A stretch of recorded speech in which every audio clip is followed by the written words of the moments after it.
Hi guys, Orange Garcia here of the OLPMC community. Welcome for another session of Fruitful Fridays at OLPMC. For the people with me right now, can you just give a shout out to the people around you? Hi! Happy New Year! Yes. I hope you guys enjoyed our holiday special last week. I hope you were able to rest, recover, renew during this holiday break. But we have to be able to come back into our series, which is called Vitamin Calling. In episode 1 and 2, we talked about finding your purpose, finding your calling, and forming your calling. We called it the calling card, aka your personal mission statement. I hope you guys did that and went through that exercise with us. But now we're going to talk about at this session, and we're going to close off Vitamin Calling series. And at this session, we're going to talk about focusing on your calling. So it's going to be exciting. I think it feels like providence. The series is ending at the start of the year. So it's going to help you guys have a bigger, better, and brighter year ahead. Again, as long as you focus on your calling and you follow it with your heart and you focus it with your mind, I think you're going to have a bigger new year. Do you guys agree with me? Yes, totally. So for this episode, we're going to talk again through 3 guiding points. And this smart, sexy, and beautiful women are just going to help us guide us through these 3 talk points. So who wants to go first? I can. I'll cover the first one. The first guideline to focus on your calling is to keep it in front. What does that mean?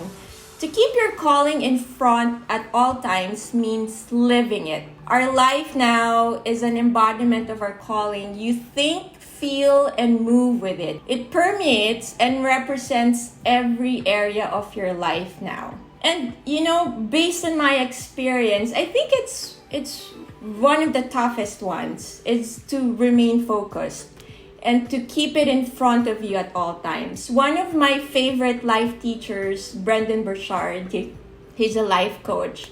I actually learned about him from my siblings, my brother Orange and Cherry. He says that people tend to confuse it sometimes. They think that momentum comes from motivation, but it's actually the other way around. There has to be movement, there has to be momentum for you to feel motivated.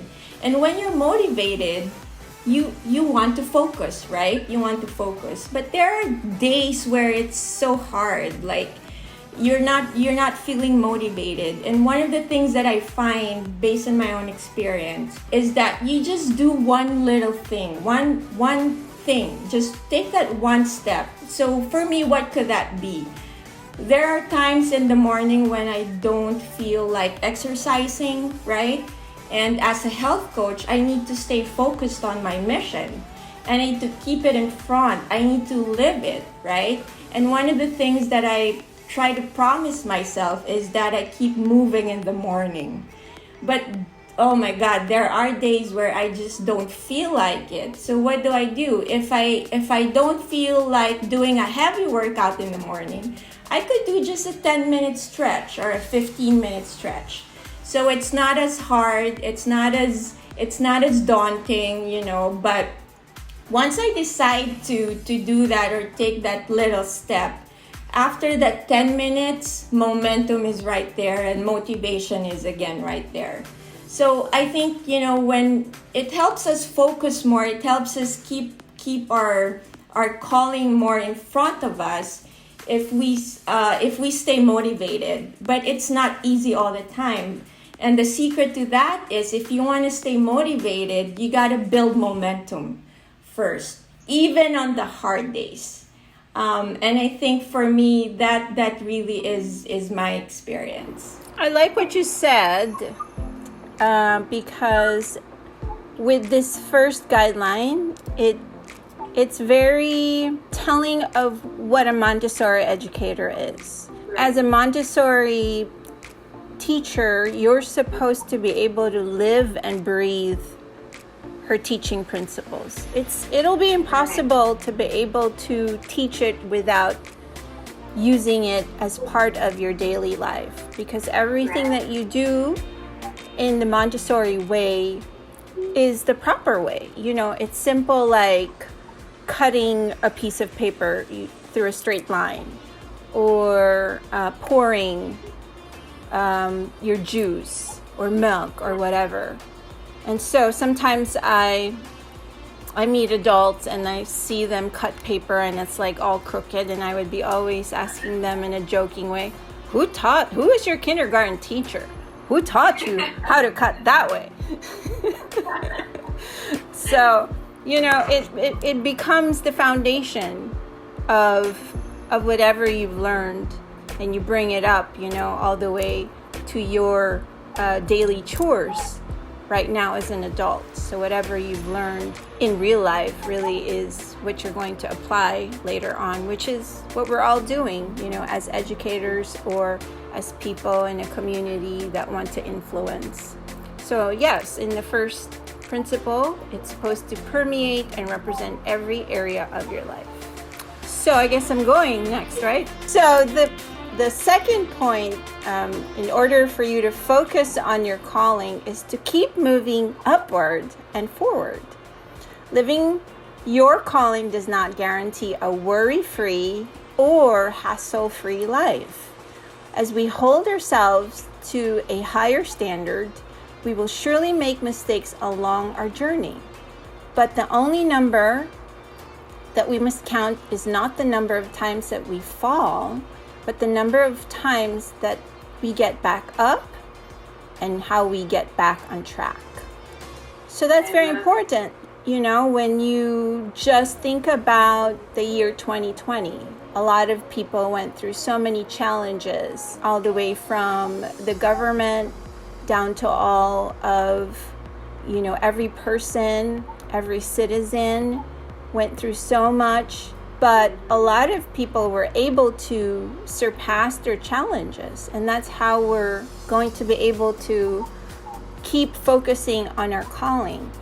One of the quotes or posts that I saw on Instagram today was by an influencer called Lois House.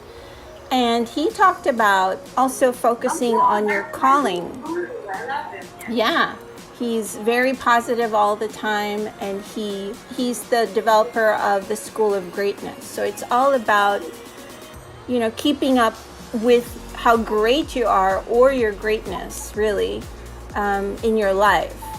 So he said something like, and I'm going to not really use verbatim, but in my own words, he said, nobody will be there all the time to help you, as you go through your struggles and challenges. But as long as you're focused on your calling and your goals, you're going to be okay. So what you need to do is you need a great team who can support you. But they don't need to rescue you, but they have to be positive. So surround yourself with positive people. That's very important. And how do you do this? He talked about 5 things that you can do. Number 1 is you have to have your clear vision, or we've talked about having your own personal mission statement, right? A personal mission statement. So that's your vision. What's your purpose, or what's your calling in life?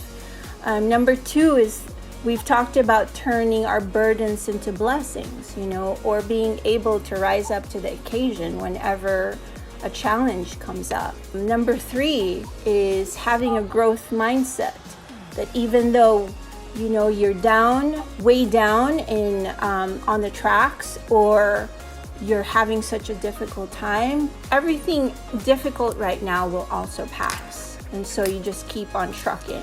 Number 4 is to keep learning and building new skills. There's so much brain research out there.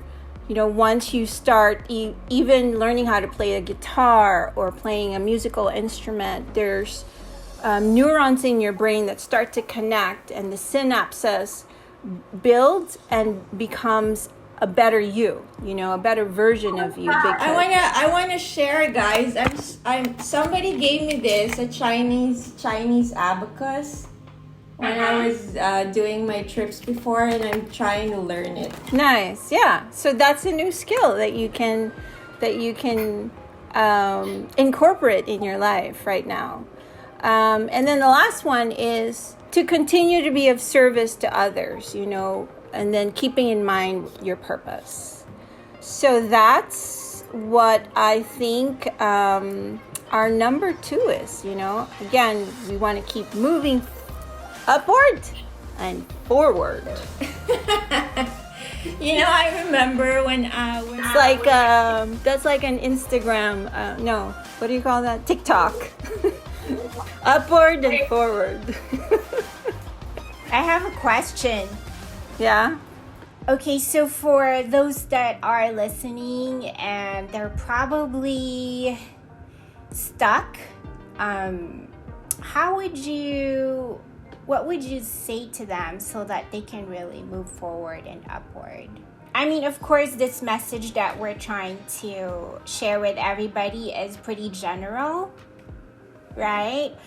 But, if let's say we're sitting down with the teachers of OLPMC, okay, like when I gave the training over there, one of the most effective ways to really dig deep into where they're at and understand where they're at is to ask them questions.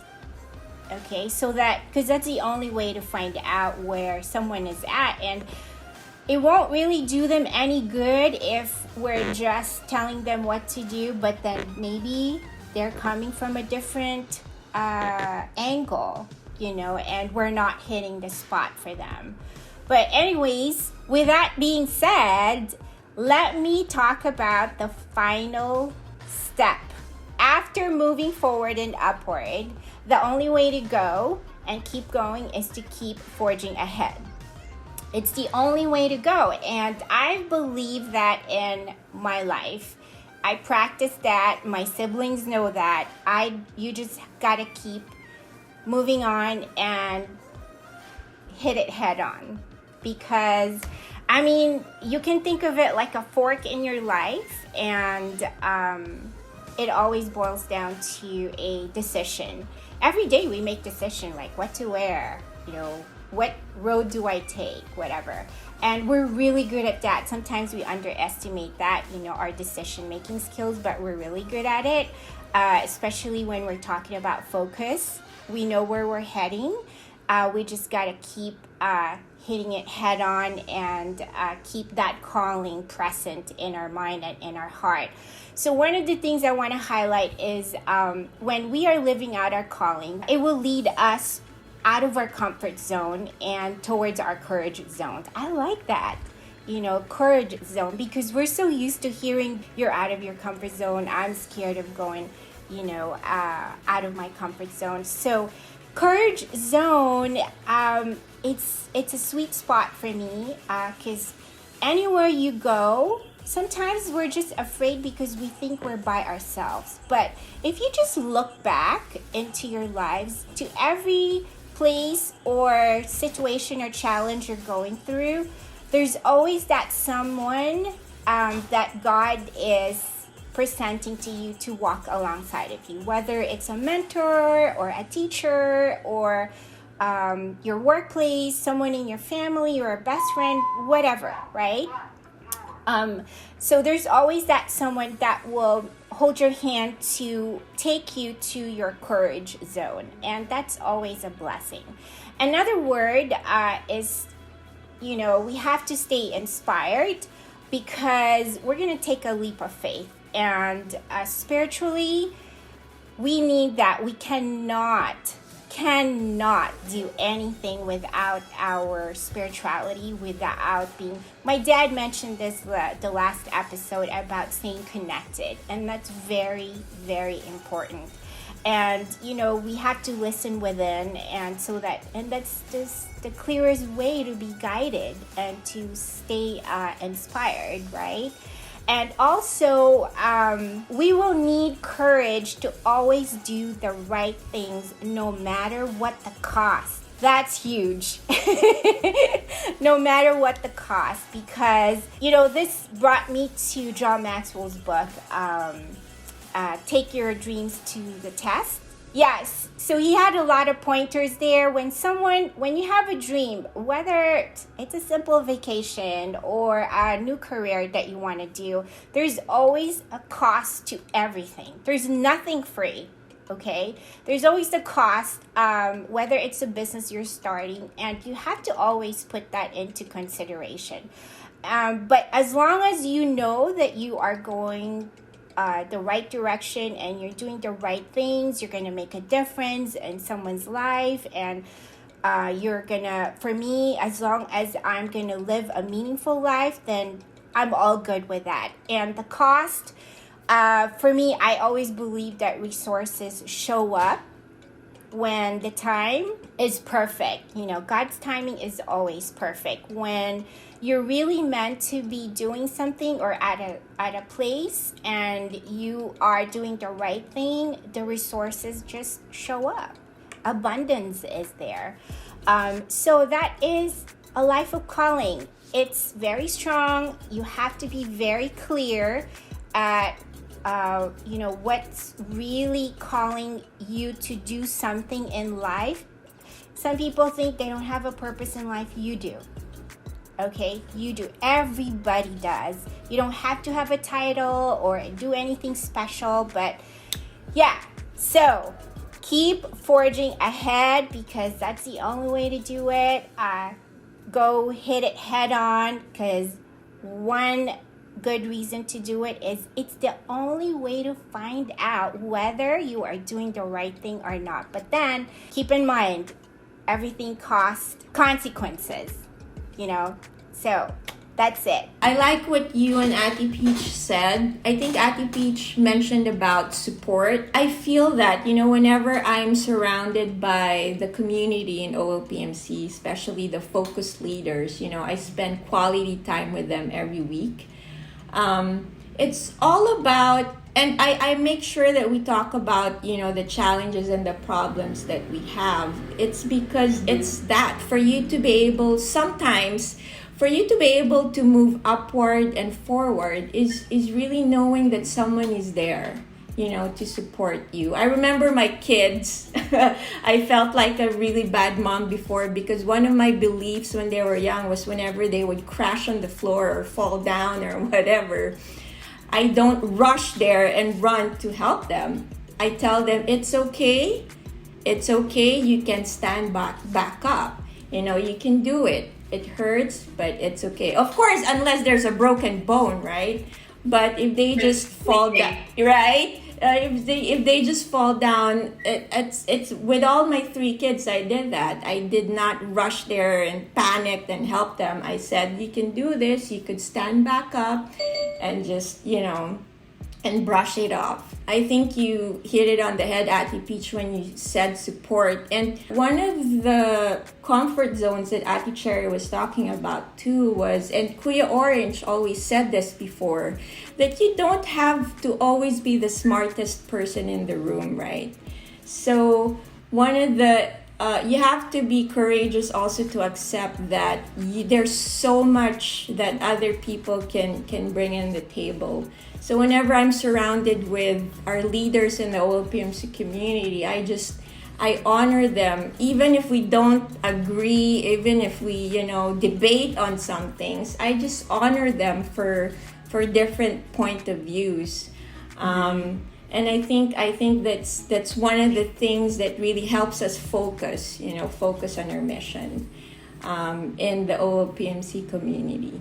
I want to add one more thing for OLPMC, is to continue the mentorship program, because that's really, really helpful. And it's not just for the students, but for the community, for the teachers, the leaders of OLPMC. We got to keep that mentorship going on, because our potential is unlimited, and we're always going to need someone to to help us get a breakthrough, have a new skill set, do something, initiate some new projects, so yeah, mentorship, gotta keep it. All right, there you guys have it. Thank you very much, ladies, my sweet, smart, sexy, and strong sisters in the house. Thank you very much for sharing your insights and wisdom with me and the rest of the OLPMC community. So again, with those 3 guidelines, keep it. When I say keep it, keep your calling in front of you at all times, making sure that you think and you feel and you move to be guided by your calling. And the second is, you have to always keep on moving upward and forward. Doesn't matter how many times you fall. What matters most is how many times you get back up. And third is keep forging ahead. It's not a hassle-free or worry-free life, but you have to be able to keep at it. Like my sister Cherry, what she said, you just have to keep it head on, hit it head on, and just keep at it. Keep forging ahead.